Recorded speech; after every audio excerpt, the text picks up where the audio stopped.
النهار اللي طاح فيه الليل تبدل كل شيء. ما كنتش محتاجه شي حد باش يخبرني، ولكن غير الطرقات ديال الباب في العشيه، واحد الطرقان ماشي ديال الجيران، واحد الطرق اللي تقيل بزاف كيدخل البرد للقلب.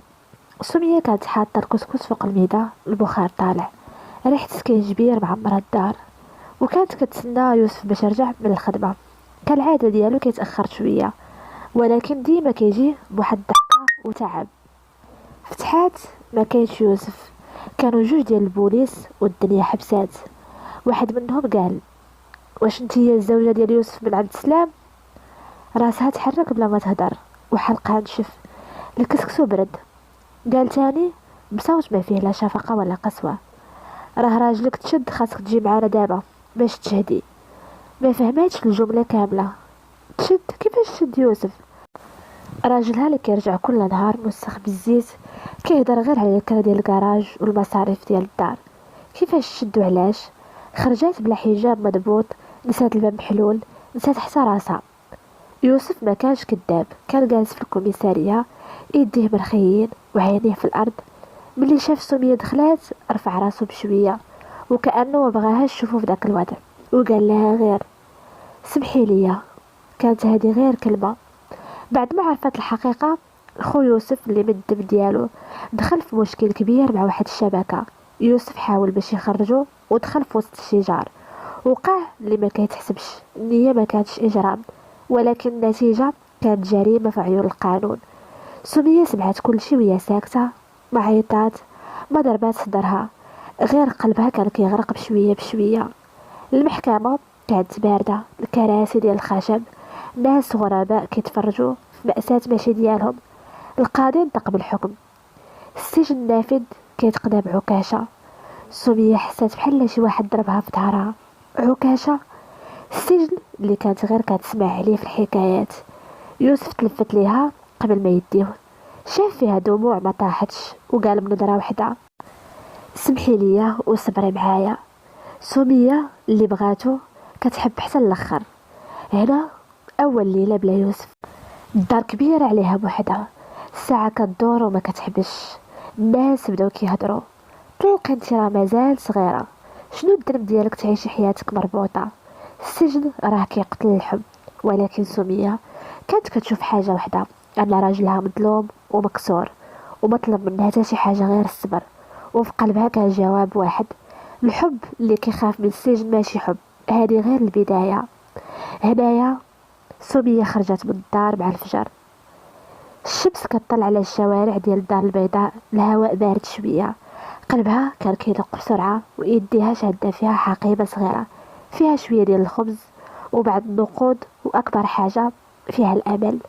وصلت العكاشة، وقفت قدام الباب الكبير، الحيطان العالية كتحاصرها والبوابات الحديدية كتلمع تحت الضوء. الناس واقفين صف طويل، كل واحد عنده قصة، نظراتهم كلها شجن، نساء أعين حزينة، أمهات، حوامل وأطفال كيتسناو، ورجال وجوههم قاسية. كل شي هنا كيعكس الألم والحنين. دخلت للتفتيش، الضربات قلبها كتعالى مع كل خطوة. واحد الشرطية قالت لها بصوت جامد: حلي الحقيبة. فتحت الحقيبة ديالها بشوية، الشرطية كتقلب فيها بسرعة وما قالت حتى كلمة. سمية حاولت باش تهدأ نفسها: هادشي راه ماشي عليا، هادشي ليوسف.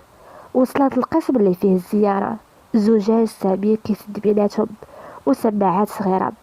سيدة كبيرة من الموظفات السجن قالت لها: دخلي وخدي المكان ديالك.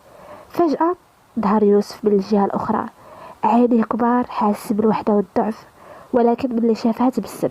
سمية ما قدراتش تهدر، دموعها وقفت على طرف عينيها، ولكن ما طاحتش. الساعة ديال الزيارة دازت بحال دقيقة، كلام قليل، دموع كتيرة، نظرات ما كتنساش. من بعد الزيارة سمية ولات كتسنى البريد أكثر من أي حاجة في الدنيا. رسائل يوسف كانت بسيطة، خط متذبذب وكلمات قصيرة، ولكن كل كلمة كتحمل قلب كامل. سمية داز الوقت طويل بزاف، ولكن الفكرة ديالها أنها غادي تصبر. قرأت الرسالة: ما بغيتكش تضحي بحياتك عليا، ولكن إلا بقيت هنا غنعيش على هذا الأمل. سمية كتقرا الرسالة عشرات المرات، كل مرة كدير في بالها يوسف، وكل مرة كتحس بحرارة ايديه على ايديها. في كل ليلة قبل ما تنعس كانت كتشد الرسائل تحت الوسادة وكأنها حاضنة حضن صغير كيواسي على الغياب. الحومة موقفتش عند صبر سمية، الناس بداو كيهضروا: زوجة السجين خاصها تكون حذرة، مازال صغيرة انتي، راه الحياة قدامك، السجن راه كيقتل الحب. حتى الأصدقاء والأقارب بداو كيضغطوا عليها. واحد النهار واحد الجار قال ليها: علاش يا بنتي كتضحي براسك، غير تطلقي وكملي حياتك، مالك على هاد الحالة؟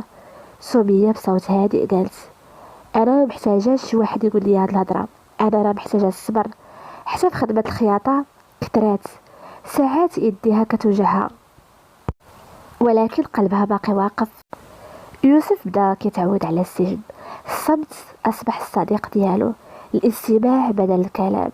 شاف تما رجال اللي قاسين، ناس خسروا كل شيء وخرجوا فارغين، وشاف راسو كل نهار ضعيف ومكسور. ولكن كل رسالة من سمية كانت كتدفعو باش يقوى. واحد النهار من نافذة الصغيرة شاف السما زرقاء، نفس بعمق وقال: سمية واش باقا كتسناي فيا؟ رسائلها كانت ديما كتوصلو، الامل ما كيبدل والو غير كيطول. هنا نهار مرضات سمية بزاف، وقفات الدنيا في عيونها، البرد والحمى، الدار خاوية من غير صوت يوسف، ضعفات وبكات بحرقة. قالت في بالها: حتى انا انسانة وحتى انا ضعيفة. لكن مع شروق الشمس ناضت، غسلت وجهها ولبسات مزيان، خرجت تخدم. الحب راه ماشي دموع، الحب قيام من بعد السقوط. سمية ولات كل نهار بحال معركة صغيرة. الصباح كيبدا بالركض في الشوارع ديال العروبية باش توصل الخدمة في الخياطة قبل الزبائن. البيت بلا يوسف كان كبير، ساكت والهضرة قليلة. كل مرة كتدخل الدار كتلقى الهدوء اللي كيزيدها حزن، ولكن كل غرفة كتذكرها بالوحدة ديالها. كانت كتخدم ساعات اللي هي طويلة، الخياطة في ايديها، عيون الزبناء كتبعها ومعها. واحد النهار وحدة من الجيران قالت لها: تبغى تطلقتيش؟ واش ما باغاش تعيش حياتك؟ هي جاتها صوت هادئ ولكن ثابت: اللي ما صبرش على الحب راه ماشي حب هذاك، واخا يكون في السجن. الجيران بداو كيهضروا اكثر، وحتى واحد من العائله قال لها: انت راه مازال صغيره كتضيعي في حياتك، شوفي لك شي راجل اخر. ولكن كل هذا الكلام كان كيزيدها صلابه. كل نهار كتفيق بكري كتخدم وكتكتب رسائل قصيره ليوسف، وكل رساله كتقراها عشرات المرات قبل ما تنعس. الحياه ديال يوسف في السجن، يوسف من جهته كان كل نهار كيشوف نفس الجدران، نفس النور الضيق من نافذه صغيره، نفس الوجوه القاسيه. الروتين ديالو ولا متعب، الفطور خبز قليل، العمل نظيف، مساعدة الآخرين، وحركة داخل السجن. السجن ماشي فقط مكان العقاب ولكن امتحان ديال النفس. كان كيشوف رجال قاسين دخلوا بسبب خطاياهم وخرجوا فارغين، كل واحد كان كيراقب الآخر، وكل كلمة ممكن تكون مشكلة. يوسف دا هنا كيحس بالوحدة الحقيقية، بلا سمية، بلا أي حد يقدر يفهمه. لكن كل رسالة كانت من سمية بحال لوحة صغيرة في هذه الحياة القاحلة.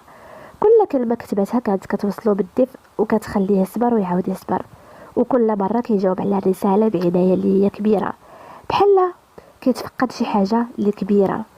اليوم كان طويل، جات على النافذة ونظرت للسماء: انا راه كنت كنحلم بيك وبالدار وبالضحكة ديالك. كل رسالة منك كتخليني نحس بحياة خارج هاد الحيطان. ضغوطات سمية اليومية. واحد النهار في الدار تقطعت الكهرباء، سمية لقات راسها خاصها تكمل الخدمة ديال الضو، خافت. هنا الخياطة ولات صعيبة، والخياطة ما بقاتش دقيقة بحال العادة. الزبناء بداو كيتشكاو: هادي راه ماشي خدمة. سمية قالت ليهم بصوت منخفض: سمحوا لي، راه الظروف صعيبة. يوسف بدا كيعيش مواقف صعبة بزاف. واحد النهار واحد السجين حاول يتدخل في حياته: شنو هاد الرسائل اللي كتجيك؟ يوسف رد بصوت هادئ وحذر: هادشي راه ما كيخصكش. التهديدات والخوف والعزلة، هادشي كله بدا كيأثر على النفسية ديالو. ولكن ملي كيتلقى الرسائل من سمية كل خوف كيختفي شوية شوية، وكل مرة كيحس بالقوة كتكبر. كل زيارة كانت بحال العيد. سمية كتجي مبكرة، كتلبس بسيط وجهها طبيعي بلا ما يبان عليها التعب أو الحزن.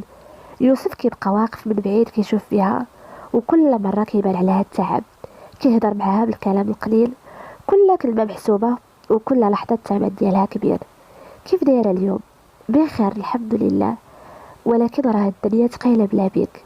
حتى أنا كل نهار صعب، ولكن كل رسالة منك كتخليني نصبر. الليالي كانت أصعب على سمية، الدار ساكتة، كل صوت صغير كيجيها بحال الرصاصة. حتى أصوات الشارع اللي قبل كانت عادية دابا كتسمعهم وكأنهم بعاد بحال الحكايات. كتجلس على كرسي ديال المطبخ، كتحس هذا بالبرد اللي داخل قلبها. كتفتح الرسائل ديال يوسف اللي وصلات من عكاشة اليوم. كل رسالة كتقراها 10 ديال المرات، وكل مرة كتخليها تبكي شوية، ولكن دموعها ماشي ضعف، دموعها كانت صبر. سمية كان اليوم ديالها طويل، شافت رجال دخلوه مقاصد، ولكن كل مرة كانت كتقرا الرسالة كانت كتسنى شي حاجة. سمية كتحس بالقلق على يوسف، وكل مرة كتحاول تخفي الدموع ديالها باش ما يحسش بالدم. كل نهار الجيران كيزيدوا يضغطوا عليها، زوجة السجين خاصها تشوف حياتها من جديد، وكتضيع الوقت ديالها بلا فايدة. شوفي لك شي راجل اخر. حتى في الخدمة ديالها الزبناء بداو كيتشكاو من التأخير أو الأخطاء الصغيرة، ولكن ما عارفينش السبب الحقيقي. سمية كتجيب كل شي بالصبر والصمت، وكتخفي العياء ديالها والحزن باش ما يبانش للناس. واحد النهار واحد الزبون قال لها بغضب: هذا راه ماشي خدمة، هذه الخدمة راه ناقصة بزاف. سمية خدت نفس طويل وقالت بصوت منخفض: اسمح لي عافاك، راه الظروف اللي صعيبة. الزبون ما بقاش فاهم، ولكن سمية حست بشي إحساس داخلي قوي. راه الحب ديال يوسف اللي كيعطيني القوة باش نصبر. يوسف كان اليوم كيشوف نفس الجدران، نفس الرجال، ونفس الروتين القاسي: العمل والتنظيف، مساعدة السجناء الجدد. بعد الظهر ساعات طويلة من الانتظار، المراقبة والتفكير. كل مرة كيجي خبر عن الخروج ديالو المؤجل وكيحس بالإحباط، ولكن كل رسالة من سمية كتخليه يبتسم. داز سنة بالصبر. سمية كتعيش كل نهار بحال امتحان جديد. نهارها كيبدا بكري، الشغل في الخياطة والنظافة ديال الدار ورعاية العائلة الصغيرة اللي معاها واللي بقى كيزورها من بعد. الأمل الوحيد ديالها كل يوم كتنتظر البريد أو مكالمة من المحامي، أي خبر صغير كيجعل قلبها يطير. الرسائل ديال يوسف داخل السجن ولات بحال نوافذ صغيرة كتطل على الحرية. سمية كل نهار كتعيش على امل تخرج وتلاقى. كانت كتقرا الرسالة عشرات المرات، كتردد كل كلمة كتخليها تحس بحضور يوسف حتى هو بعيد. الزمن كان بطيء، كل يوم بحال معركة، ولكن كل رسالة وكل كلمة وكل نظرة من خلال الزجاج كانت كتعطيها القوة باش الصبر أكثر. الوحدة والضغط الاجتماعي. سمية كانت كتحس أحيانا بالضغط الكبير من العائلة والجيران، ولكن كتبقى ساكتة وكتجنب الجدال وكتحارب الصبر، الحب اللي كيصبر. حتى في الخدمة ديالها الصعوبات كتزاد. نهار اللي جا المحامي، الفرح اللي ما توقعاتوش جا اتصل بها. سمية كانت في الدار كتجمع شوية ديال الخيوط بعد يوم طويل وكتسنى أي خبر صغير. تليفون رد، قلبها وقف اللحظة. الو سمية، عندي واحد الخبر، راه يوسف يقدر يحصل على العفو الملكي. شنو؟ صرخات سمية ودموع الفرح غطت عينيها. سكتت لدقيقة: واش ما صدقتيش الخبر؟ راه قلت لك العفو الملكي. سولات بصوت مرتعش: راه المحكمة بلغاتنا والمحامي تأكد راه غادي يقدر يخرج قبل ما يكمل المدة كاملة. سمية كتجري النافذة كتطل على الشارع، كتنفس بعمق وكأنها كتعيش الحرية. سمية ما قدرتش تصبر، مشات للجيران اللي كانوا كيتكلموا عليها: راه يوسف غادي يخرج عنده عفو ملكي. العيون كبرت من الدهشة، بعضهم مصدومين وبعضهم فرحانين. واش بصح؟ راه قال لي المحامي. سمية رجعت للدار كتضحك وكتغوت، كتحس بحسرة صغيرة. سنة ديال الصبر واخيرا الجواب جا. هنايا الضو قليل. يوسف كان جالس على الكرسي الصغير وسط الزنزانة، يدو على راسو كيفكر في يوم صعب داز عليه. الضو قليل، الجدران عالية، الأصوات من الزنزانة الأخرى، صدى صاخب، كل شي كيحس بيه والوحدة ديالو. المكالمة وصلت من المحامي، صوت المحامي في السماعة: يوسف، راه عندي خبر زوين، تقدر تستافد من العفو الملكي. يوسف شد النفس ديالو، قلبه بدا كيضرب بسرعة. عفو ملكي؟ واش بصح؟ قالها بصوت متردد. راه الاجراءات كملوا والمحكمه بلغاتني، راه غادي تقدر تخرج قبل ما تكمل المده كامله. يوسف جالس ما كيتحركش، الزنزانه كلها صمت، غير الصدى والصوت الداخلي. دموعه وقفات على طرف عينيه، ولكن هاد المره كانت دموع فرحه ودموع امل. تحضيرات يوسف بدا كيتخيل النهار اللي غادي يخرج فيه، كيفاش غادي يشوف سمية وكيفاش غادي تغير، وغادي يكون اللقاء ديالهم بعد كل هذا الغياب. بدا قلبه كيخبط، ولكن كل نبضة كان كيحس بالقوة اللي جاتو من رسائل سمية طوال السنة. صبرتي عليا وهذا الشيء اللي خلاني نصبر، دابا غادي نشوفك. كان كيحضر الكلمات وحتى نظرة عينيه كتشوف. غادي نحاول ما نخبيش الامل ديالي. سمية هنا كتجهز نفسها للزيارة. سمية من جهتها ما قدراتش تصبر نهار كامل، كتحضر نفسها، كتختار لباس بسيط، شعرها مربوط، وجهها طبيعي بلا مكياج. القلق كيتخلط مع الفرحة، كل مرة كتخيل يوسف وكل كلمة كتبها لها وكل لحظة صبرت عليها. واش هو غادي يعترف باللي هادشي اللي عانيت بيه، ولا غادي يتخلى عليا؟ واش غادي يبقى نفس الشخص اللي بغيتو قبل السجن؟ كل خطوة خارج الدار كتخلي قلبها كيضرب بقوة. وصلت العكاشة قبل الموعد بساعة، جالسة على الكرسي، عيونها كتدور في القاعة، كتراقب الزجاج، كل واحد كيجي وكل واحد كيمشي، حتى كتوقع اللحظة اللي يوسف غادي يبان فيها. السجن هاد المرة هادئ شوية، الزوار قلال. سمية كتسمع خطوات من بعيد وقلبها بدا كيخبط بسرعة كبيرة. يوسف ظهر من بعيد، عينيه كتقلب ما بين الناس وكيشوفها. وقفوا قدام الزجاج ثواني كيتفرجوا في بعضياتهم. دموع الفرح طاحت، سمية مقدراش تحبسها.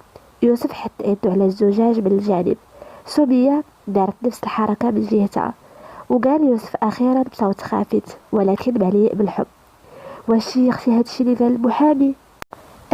انا كنت صابره وكنت كنحلم بهذا النهار وهذه اللحظه. انا غادي نخرج قريب وكنوعدك ما غنخيبش الامل ديالك. كل كلمه وكل نظره وكل دمعه كانت كتخليهم يحسوا بالحب اللي صابر سنه كامله، حب قوي وحب صادق. الايام قبل الخروج كانت كتمر ببطء شديد. يوسف داخل السجن كل لحظه كتحبسها على اصابع اليدين. الصباح كيبدا بصوت الباب الحديدي، الفطور البسيط والروتين اللي مألوف، ولكن هاد المرة كل حركة وكل خطوة وكل صوت كيجي بحال الموسيقى ديال الأمل. الرسائل ديال سمية ولات أكثر دفء، وكل كلمة فيها طاقة وكل جملة كتقوي قلبه. أنا كنتسناك، غادي نبداو حياة جديدة. يوسف كيقرا الرسائل مرارا وتكرارا وكيدعي في بالو: الله يحفظنا ويعطينا الصبر حتى اللحظة ديال اللقاء. سمية من جهتها كتعيش كل يوم بحال امتحان صبر جديد. الضغط من المجتمع ومن الجيران ومن بعض أفراد العائلة ما وقفش، وكل مرة كتفكر بالنهار اللي غادي تشوف فيه يوسف. كل مرة كتسكت على الكلام وكتبقى صابرة، قلبها عامر بالأمل، الصبر والحب اللي غادي يصبرنا. وقالت في بالها وكتجمع خيوط ديال الخياطة، كتخيط بحنان وكأن كل غرزة كتربط قلبها بقلب يوسف. سمية واقفة قدام بوابة السجن، قلبها كيخبط بسرعة كبيرة. الشارع عامر بالحركة، الشمس كتشرق وكل ضوء كيبان بحال رسائل أمل جديدة. يوسف خرج من الباب الحديدي ضعيف شوية، نحيف من طول السجن، ولكن عينيه مليانة حياة وأمل. وقفوا قدام بعضياتهم، صمت طويل، دموع الفرح طاحت بلا مقاومة. يوسف قال بصوت مخنوق ومليء بالحب: حبيبة ديالي، راه كنت صابر على قبل هاد النهار. جاوباتو بدموع كتسيل وإيديها شادة في إيدي. الناس اللي كانوا حداهم بداو كيبتسموا، ولكن هما العالم ديالهم خاص، عالم ديال الحب اللي صبروا سنة كاملة. بعد الخروج الحياة ما كانت سهلة، الخدمة قليلة، النظرات ديال الناس الفضولية، والماضي ديال يوسف باقي ثقيل، ولكن الحب اللي صبروا عليه كان أقوى من أي عقبة. سمية ويوسف بداو كيتعلموا يعاودوا يحبوا بعضياتهم، وكل نهار خطوة جديدة، وكل نهار فرصة باش ترجع الثقة. كل صباح وكل مساء وكل رسالة وكل كلمة وكل ضحكة كانوا كيعيشوها كأنها بداية جديدة. هاد الحب اللي صبر وتعدى السجن غادي يدوم. قالت سمية في بالها: أنا ما غادي نخلي حتى شي حاجة تكسرنا. جاوب يوسف وهو كيشد ايديها بحنان: راه الدنيا جديدة قدامنا، صعبة ولكن زوينة.